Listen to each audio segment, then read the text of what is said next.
friends, and welcome back to my channel. Today, we are going to make another hair scrunchie. For this project, you're going to need some yarn. I'm going to be using this green mercerized cotton today. It's about a number 3 weight. You're also going to need a crochet hook. I'm going to be using a 3.5mm hook today. You're also going to need a yarn needle to weave in your ends, as well as a pair of scissors. We may also be using some stitch markers today. You're also going to need an 8-inch piece of elastic. Alternatively, you could use a strong hair elastic. One of these thick black ones will work best. If you've only got these thin ones, you can double up or even triple up and put 3 of them together in order to get the strength of one of those thick black ones. But for this project, I am going to be using a piece of elastic just because it's going to give us a little bit of extra strength. I've got 2 different elastics that I could use today. I'll either be using the 8-inch piece of 1-inch black elastic, or I've got this 1/2-inch white elastic with a bit of a braid in the middle. Either one is going to work just fine. So gather your supplies and let's do it. We're going to start with a slip knot. From here, chain 25. 1, 2, 3, 24, and 25. Now, in the second chain from the hook, 1 and 2, we're going to create a single crochet. Insert the hook in, yarn over, pull up a loop, yarn over again, and pull through both loops. From here, we're going to single crochet across that initial chain. At the end of the row, you're going to have 24 stitches in your row. When we get to the end, chain 1 and turn. I'm going to zoom through this first row, and I'll meet you at the end of row number 1. So here I am at the end of row number 1. I'm going to do my last single crochet into the last chain stitch, and then I'm going to chain 2, chain 1, chain 2, and then I'll turn the work. Now for row number 2, we're going to begin with a double crochet in the first stitch of the row. Then across the row, we're going to double crochet, but we're going to do it in the back loops only. We're going to be doing regular double crochets, but instead of going through the entire stitch like this, we're going to only go through the back loop of the stitch. So we're doing a back loop only double crochet. Let me zoom you in for this. The first stitch of the row, we did a regular double crochet through both loops.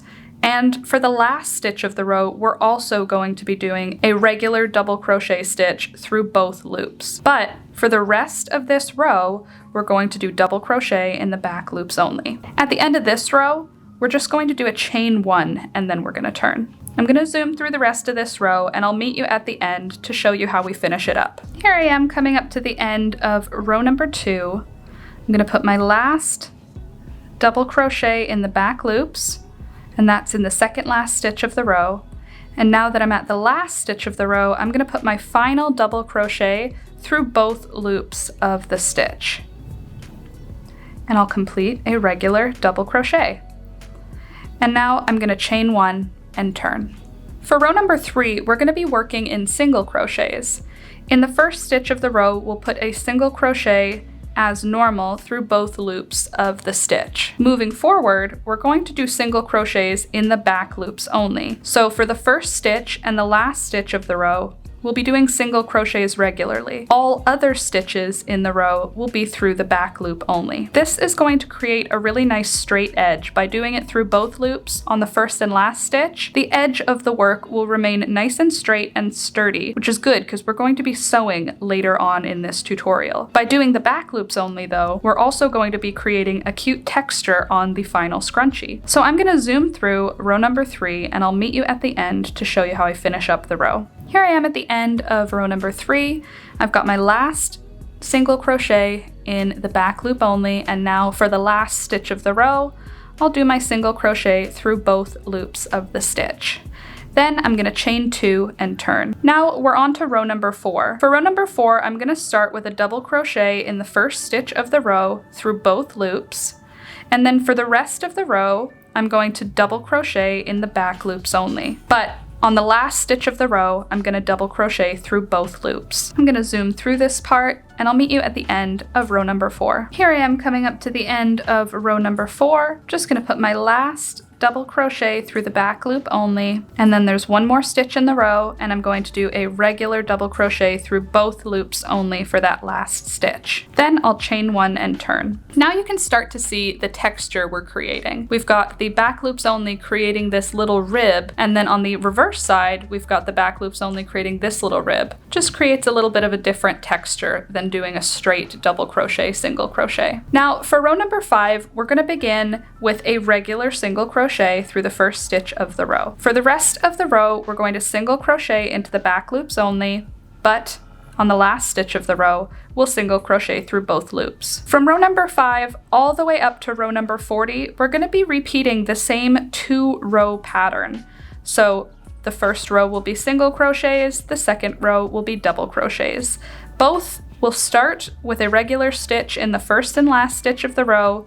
Otherwise, we'll be working in the back loops only. This is going to create a band about 10 inches long. That's what we're looking for. I'm going to zoom through this part because it's the exact same repeat of those 2 stitches, just 1 row of each, one after the other, all the way up until row number 40. I'll see you when I get to the end of row number 40. And by the way, if you're liking this tutorial so far, don't forget to click the like button. It really helps the channel, and I would really appreciate if you could take a second and smash that like button. And why don't you go ahead and subscribe if you're not subscribed already? I put out new videos every week, and I live stream Monday, Wednesday, and Friday from 9 a.m. to noon. Join in for the fun. Okay, so I've just about finished my 40 rows. I've got 10 inches, and I've realized I need more than that. I need it to be wide enough for me to actually like use as a scrunchie. Here's a scrunchie I made a long time ago. I need it to be able to stretch out, and I think I was just remembering how long I need this to be. So I'm gonna go another 20 rows. I'm gonna do 60 rows, and I think that should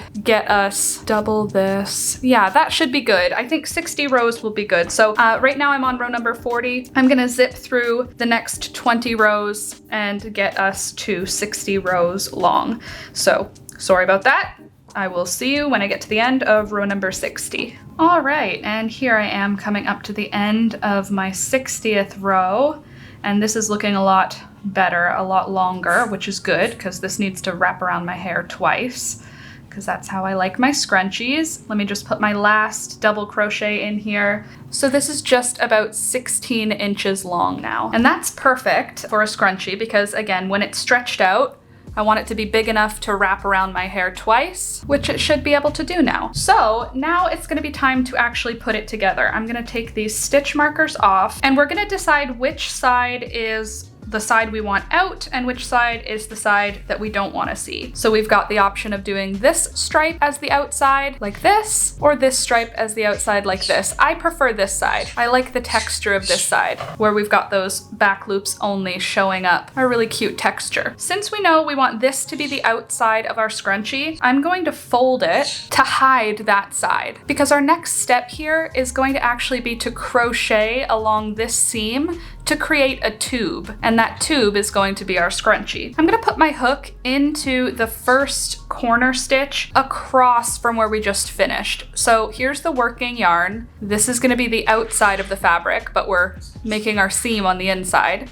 So I'm gonna stick my hook into that first stitch on the other side, and then I'm going to pull the loop, the working loop, through that stitch to connect the loops together. So I'm going to pull the loop, the working loop, through the first stitch on the other side, and then I'm going to insert the hook into the next stitch, which ends up being a double crochet row into the first stitch on either side, and I'll complete a single crochet.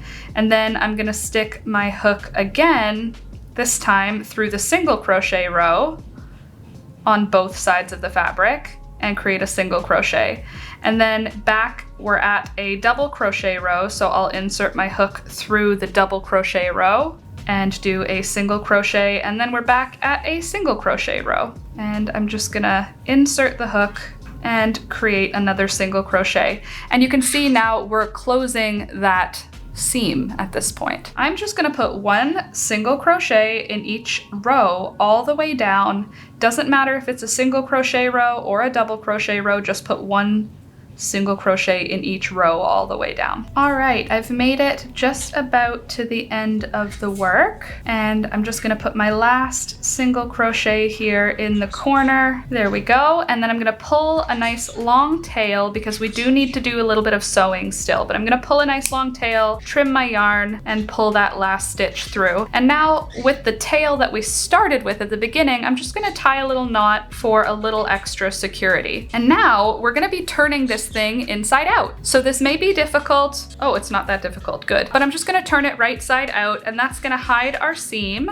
which we would like to do. And it's also going to show the actual textured side that we want to see on our scrunchie. Ta-da! So there's the seam along the bottom, and I'm just gonna fold it out so that you can see the cute texture from doing those back loops only. Also, if you hear any weird demonic voices, it's my parrots. They are just talking to themselves in a vase saying, good bird, good bird. So if you hear something, that's probably what you're hearing. Now it's time to get our elastic inside. So I have this 8-inch piece of black elastic, and my original plan was to sort of sew it together to create the elastic, but I think I'm just going to tie it. So I think I'm gonna need a longer elastic in order to actually do that tie. I think I'm gonna need probably an additional 2 inches to be able to actually create a knot. That way I don't have any sewing to do. So I'm gonna do about a 10-inch piece of elastic, and then we're going to be tying a knot in the elastic like this to create the scrunchie. Before we do that, we're gonna need to thread this elastic into the scrunchie. So that's what I'm gonna do now. And there we go. Now I'm going to take this and I'm going to tie a nice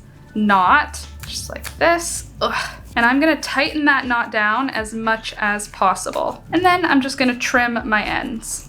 Now we have to put together the seam around the side to finish this scrunchie off. For this part, I'm gonna be using a yarn needle and the long tail from where we finished our work. So I'm just going to thread up my yarn needle, and then where the seam matches up, I'm gonna make sure we're not twisted. I'm going to line up the edge, and actually I'm going to stitch marker it together. Now that it's marked, I'm going to stitch this thing together, and I'm going to not worry too much about making it invisible. More, I'm just going to want it to be nice and secure. So first stitch, and then I'm going to come in to the next stitch, the next row rather, from bottom to top, and then I'm gonna go bottom to top into the next stitch, pull it nice and tight, then bottom to top in the next stitch, and I'm gonna do this all the way around the work. And it should line up perfectly because we've got them lined from where we put that stitch marker. If for some reason yours is not perfectly lined up, just do your best to make it even. We don't want it to be puckering in any weird way. Ta-da! The seam is now all done up. I'm going to secure that together as best I can here. I'm gonna weave my end quite a few times around just so that we have a nice secure seam.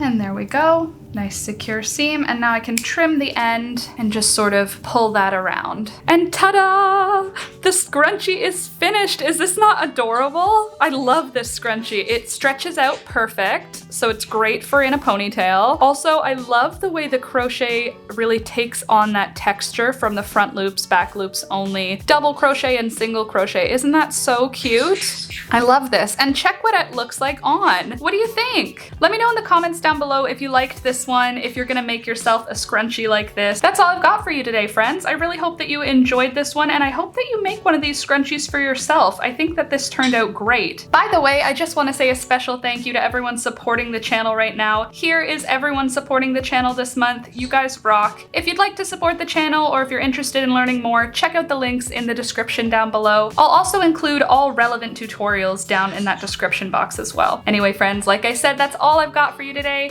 I really hope you enjoyed, and I'll see you next week. Bye!